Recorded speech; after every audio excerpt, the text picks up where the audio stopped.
A total of 441 voters of 107 family left CPIM, Tipra Motha and BJP and joined with Congress on Wednesday. Udaipur Jilla Congress President Titan Pal welcomed the new supporters with the party flag.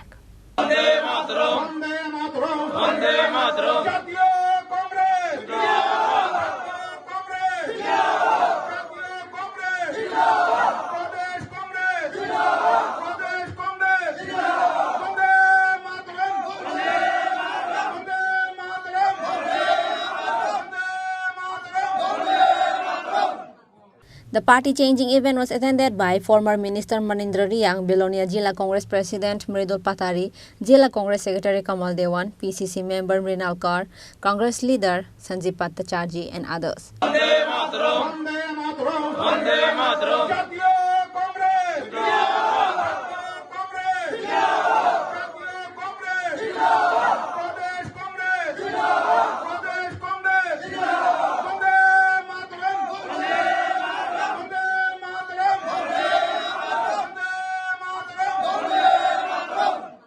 Reported by Rajiv from Udaipur, Chini Khorang.